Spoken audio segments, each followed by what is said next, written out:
WhatsApp guys and girls, मैं हूँ बाबा जंदस। दोस्तों आज मैं आप लोगों को बताऊंगा ईयर ड्रॉप्स के बारे में, जिसमें एंटी फंगल एंटीबायोटिक्स यानी कि एंटी बैक्टीरियल और स्टेरॉइड होना ही चाहिए, और क्यों और ये लगा यूज क्या है मैं बताऊंगा। चलिए दोस्तों, इसमें जो पहला कंपोजिशन है वो है नियोमाइसिन, जो कि एंटीबायोटिक्स होता है, एक तरह का एंटीबैक्टीरियल होता है।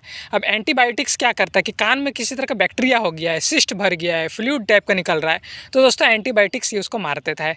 और मैं पहले बता देता हूँ कि ये आप लोग को कंपनी का नाम कोई ज़रूरी नहीं है, बस ये कंपोजिशन होना चाहिए। सेकेंड में थोड़ा नीचे तरफ चला था, वो है क्रोटीमाजोल। ये है आप लोग का एंटी फंगल। कान में अगर फंगस हो गया जिसके कारण खुजली हो रहा है तो क्रोटीमाजोल ये करेगा कि फंगस को मार देगा। ये लोग आप लोग 2-2 बूंद करके 2 टाइम लगा सकते हैं, ठीक है।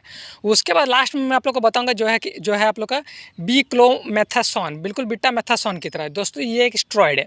अब स्टेरॉइड क्या करता है, कभी कभार कान में कोई प्रॉब्लम नहीं होता है, लेकिन लोग उसको खुजला के प्रॉब्लम कर लेता है, उंगली कर करके, यानी कि घाव को और बढ़ा देते हैं, जिसके कारण और ज़्यादा जलन होता है।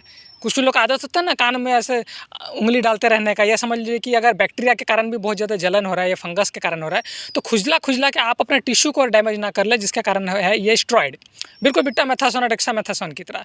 लेकिन ये आप लोग का लिक्विड फॉर्म में है, वो दवाई फॉर्म का मैं बात बता रहा हूँ।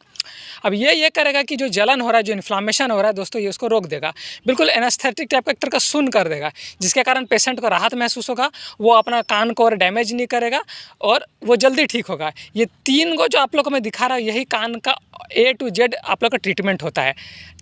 एक और चौथा समझिए वही होता है कि अगर आप लोग का कान में बहुत ज़्यादा वैक्स जमा हो गया है, तो अगर आप लोग देख रहे हैं कि अगर आप लोग का कान से कुछ नहीं निकल रहा है, तो समझिए वैक्स भी जमा नहीं है, वो सिर्फ आप लोग का या तो बैक्टीरिया हो गया होगा, फंगस हो गया होगा, या खुजला के टिश्यू डैमेज कर लिए होंगे। वहाँ पर स्टेरॉइड काम आता है। लड़का लड़की कोई भी लगा सकता है, कोशिश करिएगा ये सब 18 साल के ऊपर ही लगाइए, ठीक है। और ये देखिए लिखा हुआ भी, दिन में 4 या 5 बार लगा सकते हैं, 4-5 ड्रॉप, ठीक है ना।